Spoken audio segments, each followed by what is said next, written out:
CPK क्रेटाइन फॉस्फोकाइनेस जो कि एक एंजाइम एक प्रोटीन है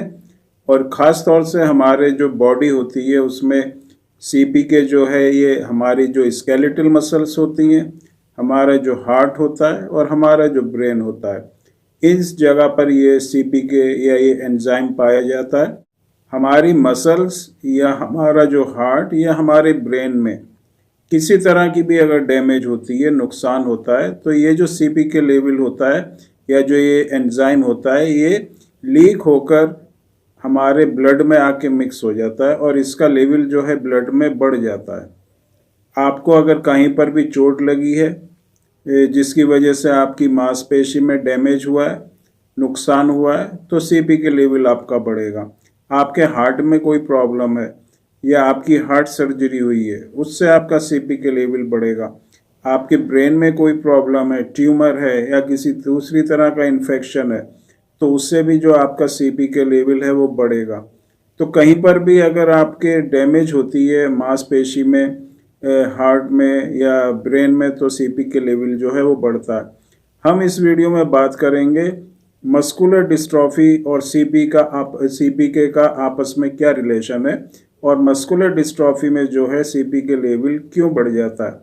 मस्कुलर डिस्ट्रॉफी जो कि एक मसल्स की प्रॉब्लम होती है जिसमें जो मांसपेशी होती हैं वो बहुत ज़्यादा सिकुड़ने लगती हैं, कमज़ोर होने लगती हैं, डैमेज होने लगती हैं। और जब ये मस्कुलर डिस्ट्रॉफी में जो मसल्स होती हैं वो डैमेज होती हैं, तो ये जो एंजाइम होता है जो कि डैमेज होने से मसल्स के, उसका लेवल जो है बढ़ता है और ये जो लेवल है फिर जो सीपीके है या क्रेटाइन फॉस्फोकाइनेस एंजाइम या प्रोटीन है, ये फिर हमारे ब्लड में आके मिक्स होने लगता है और ये आहिस्ता आहिस्ता जो है ब्लड में इसकी जो लेवल होती है वो बढ़ने लगती है और ये 30-40 हज़ार या उससे ऊपर तक भी पहुंच जाता है। कभी अगर हम एक्सरसाइज करते हैं, बहुत ज़्यादा मेहनत करते हैं, उससे भी जो है सीपीके लेवल बढ़ता है, लेकिन ये टेम्परेरी होता है। अगर आप रेस्ट पोजीशन में 2-3 दिन तक अगर आप आराम करेंगे तो आपके ब्लड का जो सीपीके है वो नॉर्मल आ जाएगा। लेकिन उसके बाद भी अगर आपका सीपीके लेवल नॉर्मल नहीं आता है तो ये एक इंडिकेशन है कि आपकी जो मांसपेशी है उसमें किसी न किसी तरह की प्रॉब्लम है। और फिर डॉक्टर्स अगर सीपीके लेवल बढ़ता है तो उससे एक आइडिया हो जाता है कि आपकी मसल्स की कोई प्रॉब्लम है, जिसमें मस्कुलर डिस्ट्रॉफी, खास तौर से जो मस्कुलर डिस्ट्रॉफी होती है उसमें सीपीके लेवल जो है बढ़ जाता है। जिन लोगों का सीपीके लेवल बढ़ता है तो उनका देखा गया है कि उनको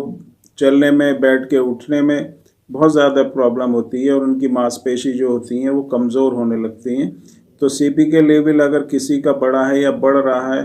और उसको चलने में प्रॉब्लम हो रही है, बैठ के उठने में प्रॉब्लम हो रही है, तो इसको बहुत ही सीरियसली लेना चाहिए। ये एक इंडिकेशन है कि आपको मसल्स की बहुत ही गंभीर बीमारी है और इसको अगर आप लाइटली लेंगे या इसको आप अगर टाइम के साथ जो है इलाज इसका नहीं करेंगे तो ये सीपीके लेवल आपका ब्लड में बढ़ता रहेगा और आपकी मांसपेशी कमज़ोर होती चली जाएंगी।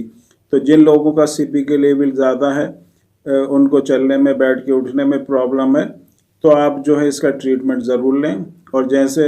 हर वीडियो में हम बताते हैं, जो बेस्ट तरीका है और जो बेस्ट ट्रीटमेंट होता है वो होम्योपैथिक मेडिसिन ही हैं।